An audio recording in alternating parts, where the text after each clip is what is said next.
Good day. My name is Palomares, director for this Gelitwo final output. And my name is Atuan, and I'm the editor. My name is Calixtro, reading for Mrs. Pringle. My name is Joyce Baterina. I'm reading for Elaine. My name is Rhuiz and I'm reading for Dunham. For today, our group will be doing a dramatic reading of the play 14, a story about a New York elite's dinner party being affected by a blizzard. 14 by Alice Gerstenberg. Scene: the dining room of a New York residence. A long table running from left to right, with a chair at each end and 6 chairs on each side, is set elaborately for 14. Dunham, the butler, is hovering over the table to give it a few finishing touches as Mrs. Pringle comes in. She is a woman of fashion, handsome, and wears a lovely evening gown. She's rather excitable in temperament, but withal capable and executive, vivacious and humorously charming. She enters in haste carrying a corsage bouquet of flowers and the empty box of paper from which she has unwrapped it. Dunham, I've just had word from Mr. Harper that he was called away to the bedside of a friend who is very ill. He sent me these flowers. It's a good thing he did. I don't approve of young men refusing dinner invitations at the very last minute. I'll take the box and paper, Mrs. Pringle. It's too bad, after you've said it all so beautifully. And it's getting late. Someone might be coming any moment. How's cook? Cook's in a temper, as always, madam. I'm glad to hear it. She's like an actress. The better the temper, the better the performance. As long as she serves us good dinner, I don't care how much she swears. The rest of you can just keep out of her way. Where's Gustav? I'm sorry to have to say it, madam, but there's such an awful blizzard out. He's sweeping off the sidewalk. Oh, dear me, yes. I should have ordered an awning. But who expected a storm like this? She glances out of the window. Elaine, a young debutante in evening gown, comes running in with a bunch of place cards. Here are the place cards, Mother, and the diagram. Shall I put them around? Yes, dear. Elaine, I'm going up to look after your father. He's so helpless about his ties. Remove one plate, Dunham. Remove one plate, madam. Oh, madam, it is a certainty. You wouldn't sit down with 13. 13? Why, you're right. 13. We can never sit down with 13. That's all due to Mr. Harper's negligence. Sick friend? Nothing. He's just one of those careless men who never answer their invitations in time. His flowers, indeed, to make me forgive him. Now look at the trouble he's put me to. 13! I wonder whom I could get to come in the last minute. Quick, Elaine, help me think. She rushes to the telephone and looks madly through her list of acquaintances. There's always Uncle George. He never opens his head. Mr. Morgan, madam, he always tells a joke or two. Why, yes, Dunham. That's clever of you. Hello, Central. Lakeview 5971. At once, please. Elaine, dear, your hair is much too tight. Pull it out. Pull it out. Come here. Mr. Morgan's, well, this is Mrs. Pringle speaking. From across the street? Yes. When Mr. Morgan comes in, please tell him to call me up right away. I want him to dine with us. In about 10 minutes. You expect him? Have him call me right away. Now, if he shouldn't get it, then what'll I do? Well, Mother, I don't have me at the table. It's your party anyway.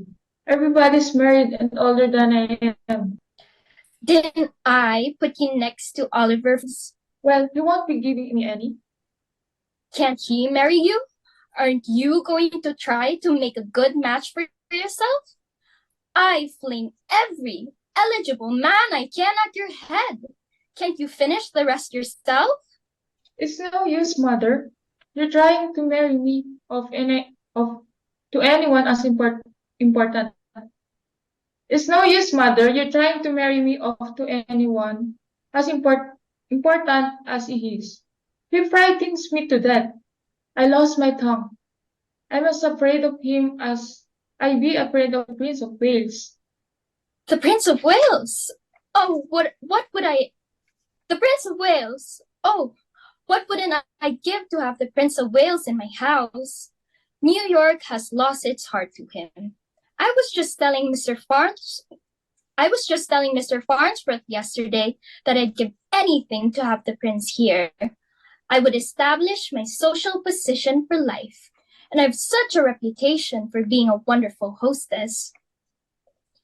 Dear me, the phone. Hello, Mrs. Cedric? Yes, this is Mrs. Pringle. What? No? Oh, caught in a snowdrift. Can't get another car? Good. The widow can't come. That leaves us 12. Remove 2 plates, Dunham. Oh, that's a shame. I'm heartbroken. Oh, my dear, how can we get along without you? But have you really tried? Oh, I'm reduced to tears. Goodbye, dear. Well, I'm glad she dropped out. Central, give me a Lakeview 5971. Dunham, with 2 less, you can see 2 cocktails and at least 4 glasses of champagne. Has Mr. Morgan come in yet? Well, don't give him the message. I telephoned before about crossing the street to Mr. Oh. Well, don't give him the message I telephoned before about crossing the street to Mrs. Pringle's for dinner. It's too late. You understand? Well, anyway, I've invited Clem, returned my indebtedness, and saved my champagne. Besides... The liquor is getting low, madam. What with prohibition and entertaining so much? But mother, if you only have 12 people, father can sit at the head of the table. But he has to sit at the end. It looks too undignified when the man of the house is pieced to the side.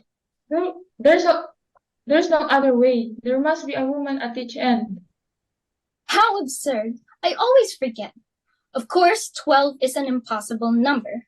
I don't want to put any of these women at the head. There's Mrs. Darby. Such a cat. I would give her the honor. And Mrs. Answer it, Dunham. Mrs. Pringle's residence? A message? Yes, sir. What, sir? Mr. Darby? The doctor says your baby has the chicken pox. Chicken pox? Elaine! Mother!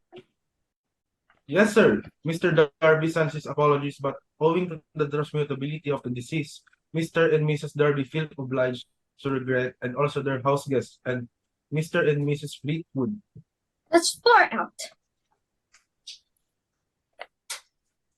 When you're only 8, quick, the place, Dunham. He begins to remove chairs and gathers up silver and plates feverishly. Mrs. Pringle, getting more and more distraught, helps.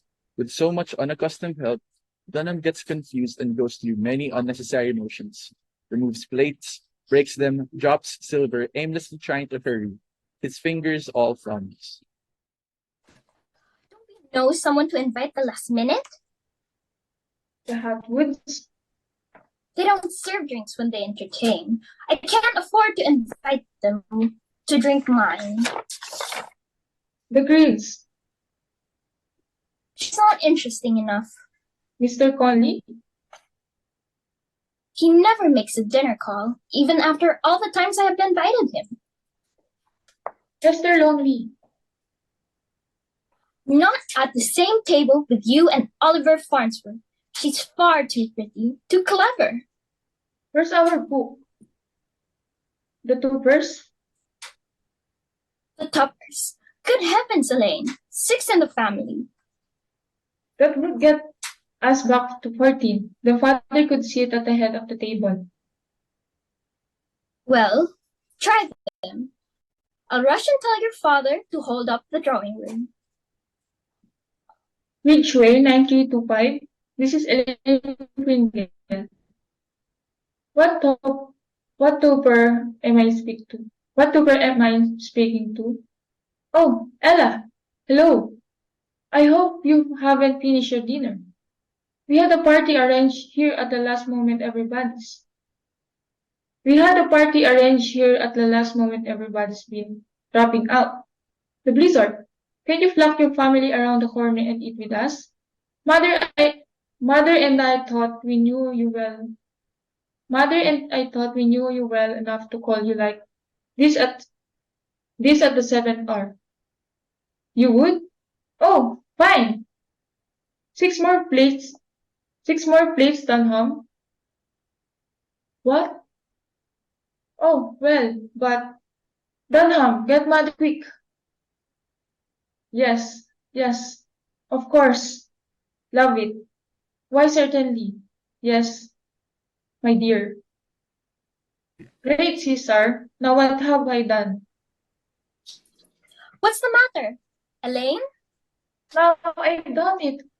I've just done it, but I couldn't get out of it. I just couldn't. You weren't here. I always lost my head and bungled things. But what? Don't keep us waiting like this. What is it? I invited Ella and the family, and she accepted, and then she said they have 2 house guests. And would it be all right? And of course I said it would, and now we're 16. 16? But madam, the table's not that long. Elaine, that's just like you. No tact, no worldly wisdom. If I'd been at the phone, I'd have politely said that my table... But you weren't at the phone. You ought to attend such messages yourself. You know I always lost my head. But the dishes, madam, and we only have 14 squabs. I won't eat any. But I must not be disgraced. We'll have to make the best of it. And insert another board. But mother, I need to sit at the table. You're going to sit right next to Oliver Farnsworth. Now I don't wish to hear another word about it. But can't we squeeze them in without all the work of adding another board? If I move the plates and chairs closer. Have you forgotten that Mr. Tupper weighs something like 250 pounds and Mrs. Conley has no waistline? It can't be done. Cook is in a rage, madam. She says she has only prepared for 14. I can't help it. She'll have to prepare for 16. Tell her to open cans of soup and vegetable sand. But the ice cream forms and the gelatin molds. I pretend I don't like them. And I'll pretend I'm on a diet. But I really wouldn't have to be at the table. Be still. The telephone. Now what? Don't answer it. It's driving me mad. Hello? Yes? This is Mrs. Pringle. Oh, yes, Jessica. What? The blizzard? You're cold? Too dangerous. Oh, Jessica, you poor dear. Yes, your husband's right. It would be foolhardy. Put on a mustard plaster. Hot toddy. Go to bed. So sorry. There, that's wonderful. Now we are just 14. But the cards are all wrong. Only 6 are coming who were invited originally. You have to make another diagram. How do you want them seated? Give it to me. Here are some fresh cards. What a mess. I spent hours over that diagram. So much depends upon having guests seated harmoniously. There's the front doorbell, Dunham. I told Annie to answer it for you. But go. Peek into the drawing room and tell me who it is. You murderous instrument. What have you to say? Now what? Hello? Who? Mr. Farnsworth? Mr. Oliver Farnsworth? No, you're his secretary? He's what? Instructed you to make his excuses? He had to leave for Boston at once on very important business? Oh! How dare he? How dare he? The last moment like this. No regard for a hostess' feelings. No regard for the efforts she goes to provide an evening's enjoyment. And such a good dinner I planned. And he promised he would come. Business. I don't believe it. He didn't want to exert himself. Was afraid of freezing in the blizzard. As if he didn't have half a dozen limousines to carry him to the door. Selfishness. Downright rudeness. And worth millions. Just a match for you, Elaine. And I was bound you should meet him and sit next to him at the table. And now, I don't know when I can give you a chance like that again.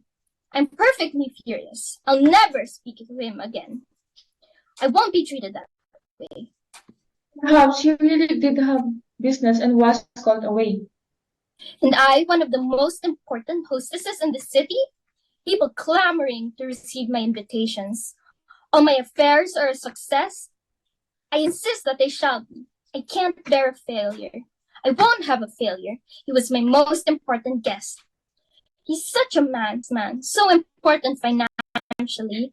Every other man considers it an honor to meet him. And now not coming? I'm furious. Furious. It's all this damnable blizzard. Now, I will have to stay away from the table. He's not coming with us 13 again. Go to bed. Up to the nursery. I'll send you milk and crackers. But mother, it's not my fault that he had business out of town. Yes, it is. If you'd perk up a bit and not be so timid and make something of yourself, you would hear about your attractions from other men and be curious to meet you himself. Oh, what a family I have. No one to help me with my ambitions. Go to bed. I certainly won't sit down to 13. Go to bed. Get out of my sight. Dunham enters from left. It was Mr. Morgan, madam. Mr. Morgan? But I telephoned his maid to tell him not to come. He couldn't have received the second message, madam, for I heard him explaining to Mr. Pringle how happy he was to receive your telephone invitation. That makes you 13 again, unless you don't want me to go to bed. Of course I don't want you to go to bed. We're back to where we started. 14, Dunham. I'll get the cocktails ready, madam. Annie told me there were several motors making their way through the snow. It's late now, and cook's worrying about the dinner getting too dry. I won't answer. I should say not. Hello? What is it? Yes? Yes? Mrs. Tupper? Yes, Mrs. Tupper. But now you must come. We're prepared for you. Yes? For 8 of you. Your daughter told my daughter about your house guests, and we are delighted to have them. But now we're set for you. But every plate is set. But your daughter was quite right. It wasn't an imposition at all. But you must come now. Of course, my daughter had authority to invite the guests of. Oh, 8 isn't at all big a number. There's room. The table is set. But I beg of you. But my dear, you are not imposing. Oh, but how foolish of you to take that stand. Why, my dear, my dear. Now, what do you think of that? Mrs. Tupper is perfectly furious at Ella for telling you about the house guests, and says Ella has no tact, that nothing would induce her to bring 8 when we invited 6. So she's leaving Ella and Henry at home. Only 6 are coming. Remove 2 plates, Dunham. We are 12 after all. But if you leave it 12, Father can't sit at the end. I shall go mad. I'll never entertain again. Never, never. People ought to know whether they're coming or not. But they accept and regret and accept. They drive me wild. This is my last dinner party, my very last. A fiasco, another fiasco. A haphazard crowd hurried together when I had planned everything so beautifully. And now how shall I seat them? How shall I seat them? If I put Mr. Tupper here and Mrs. Conley there, then Mrs. Tupper has to sit next to her husband. And if I want Mr. Morgan there, oh, it's impossible. I might as well put their names in a hat and draw them out at random. Never again. I'm through. Through with society, with parties, with friends. I've wiped my slate clean. They'll miss my entertainments. They'll wish they had been more considerate. After this, I'm going to live for myself. I'm going to be selfish and hard and unsociable and drink my liquor myself instead of offering it gratis to the whole town. I'm through. Through with men like Oliver Farnsworth. I don't care how rich they are, how influential they are, how important they are. They're nothing without courtesy and consideration. Business, off on train, nonsense. Didn't want to come, didn't want to meet a sweet, pretty girl, didn't want to marry her. Well, he's not good enough for you. Don't you marry him. Don't you dare marry him. I won't let you marry him. Do you hear? If you try to elope or anything like that, I'd break it off. Yes, I would. Oliver Farnsworth will never get recognition from me. He is beneath my notice. I hate Oliver Farnsworth. Dunham enters with a note on a silver plate. A note from Mr. Farnsworth, madam. A note from Mr. Farnsworth? Yes, madam. There are two strange gentlemen in the lower hall. They presented this letter. He said he was a secretary. All the other guests are upstairs in the drawing room, madam. I counted 12 in all, including you and Mr. Pringle and Miss Elaine. But the two gentlemen downstairs, madam, are waiting for your answer. The one gentleman's face looked very familiar, madam, but I just can't place him, although I'm sure I've seen his face somewhere. Seen his face somewhere? Oh my goodness, Elaine!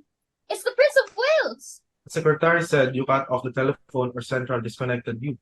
He was about to tell you that Mr. Farnsworth knew that the blizzard had prevented His Highness from keeping an engagement way uptown. The Princess of Wales sitting in my lower hall, waiting for me to ask him to dinner? There will be 13 again. There's the secretary, miss. He is his bodyguard. Certainly, the secretary, Elaine. We shall be 14 at dinner. Serve the cocktails, Dunham. The guests may sit anywhere they choose. I shall bring the prince in with me. But mother, wasn't it nice of Oliver Farnsworth to set a prince in his place? Didn't I always say that Oliver Farnsworth was the most considerate of men? I think I shall like Mr. Farnsworth. Silly child, it is too late now to like Mr. Farnsworth. It's time now to like the prince. I always manage somehow to be the most successful of hostesses. Thank God for the blizzard.